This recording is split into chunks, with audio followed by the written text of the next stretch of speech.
President Biden promised to be America's uniter-in-chief. We heard him repeat it time and time again during his 2020 campaign and when he first took office. But now the president is once again facing fierce backlash for making divisive comments, sending this message in his commencement address to the graduating class at a historically black school, Howard University, over the weekend. Stand up against the poison of white supremacy, as I did my inaugural address, to single out as the most dangerous terrorist threat to our homeland is white supremacy.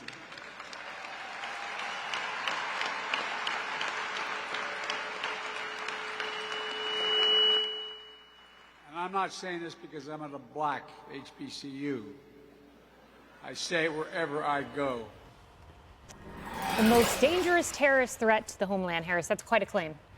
You know what? He needs the numbers to back that up. And so we were looking at this issue today. And, you know, one of the problems with this is that he thinks because he is in front of a black audience that he can just say whatever he wants. I don't ever remember him saying with such specificity any of this in front of a white audience. But maybe we missed that day. Maybe it happened in Delaware on one of those mystery weekend getaways. But this is really important because there is domestic terrorism in our country, and you can look at the facts and see where that's coming from. You can also say that two things are true. Things can be a problem without being the number one or the only problem. But right now, our sovereignty is at stake. Right now, people are still fighting high prices of things. Like we're in the midst of history making for all the wrong reasons.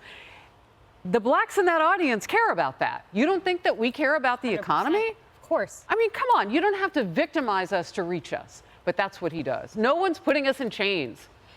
That's a great point. And look, Guy, politically, he has to shore up his numbers among black voters, among young people. He was polling at about 90%, according to the Associated Press, with black voters. Now it's 60%. He has a big problem here. 58? Perhaps he might have to go back to the well and suggest that if you are a person of a certain skin color who doesn't support him, you're not really black. Remember that? Yes. From 2020, You brought that up in the last hour, Harris. I'd forgotten about that quote briefly. You raised it. I'm like, oh, yeah, he did say that. I think that's a window into his mentality. Not necessarily into his heart, but into the way that his political brain works and what he's trying to do. That's fair. And speaking of pandering, let me just throw this right back to you. When he said, I'm not saying this because I'm here, I'm saying this everywhere I go. Where? Yeah, is that not a pander to that specific audience? I think it sits next to it on like the digital Websters, maybe. Like that is exactly a pander. And when he says, I'm not just saying that to blacks at an HBCU, I'm just thinking, does he not know the B in HBCU stands for black? Like, why are you saying it twice? Like, you're really double selling this. You're really trying to put this out there. And by the way, there are a lot of people who teach at HBCUs. Who knows who was in that audience?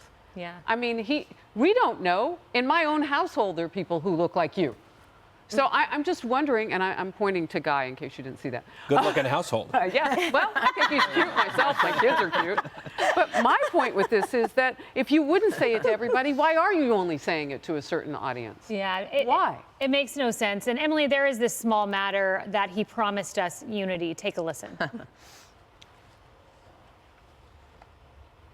Every disagreement doesn't have to be a cause for total war. To restore the soul and secure the future of America requires so much more than words. It requires the most elusive of all things in a democracy: unity. Unity. With unity, we can do great things. I know speaking of unity can sound to some like a foolish fantasy these days. For without unity, there is no peace, only bitterness and fury. Unity, not division. People. Right. Yeah. Emily. Yeah, I think his commitment to unity lasted the end of that sentence because we've seen nothing but divisiveness and exactly the kind of stoking and incendiary rhetoric coming from him this entire time. I thought that speech was fantastically degrading. It is so degrading to paint a portrait based on an assumption of the box checked by everyone sitting there and their families, and essentially that there is apparently zero drop of anything else impacting those families, that the most important thing facing them is this enemy. and that will somehow define their trajectory, define their existence by the existence of something else. I know when I graduated college in my commencement speech, I was looking for inspiration. I would think for my president, I would be looking for policy. I would want to know exactly how my community could be lifted up, how that tide rises to lift up all boats, the kind of things where when I walk out of there, I feel more educated, more inspired, more equipped for my divine assignment. Instead, after that, I would feel victimized. I would feel afraid. I would feel judgmental and critical of my neighbor based on a box they checked.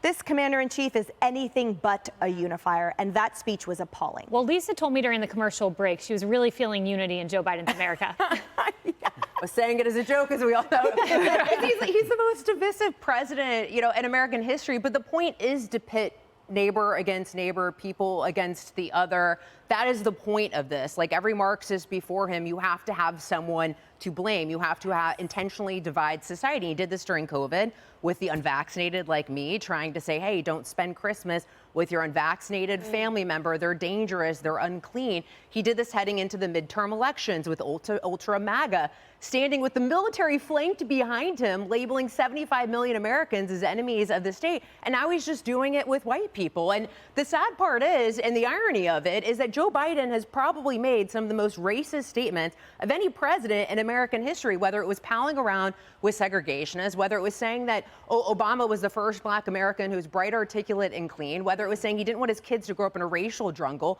whether it was saying that you have to have an Indian accent to go into or work at a 7-Eleven or go into a 7-Eleven, whichever So it was. offensive. So, so he has actually made blatantly racist statements, but then he has the audacity to sit there and intentionally divide Americans because guess what? Rome is burning and the country is a mess, and he's trying to prevent a distraction and have a group of people for everyone to blame for their problems. And by the way, just very quickly, you can absolutely say, and we should, that white supremacy exists. It is a fringe. It is a scourge, and it's evil. Racism goes in on all sides. I'm just saying. So I feel like that's also devaluing fair enough, the fact that racism is But I'm saying this about white supremacy racist. specifically, Lisa. At the same time, he gave that speech in Washington, D.C., and it is laughable that the biggest threat to anyone in that city is white supremacy right now. And there is a lack of self-awareness on that point as well. That's a good point. Yeah, and I would love to have him focus on the terrorism in our nation's schools that we talk about each and every day.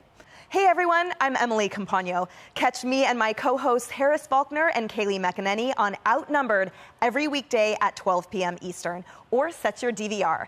Also, don't forget to subscribe to the Fox News YouTube page for daily highlights.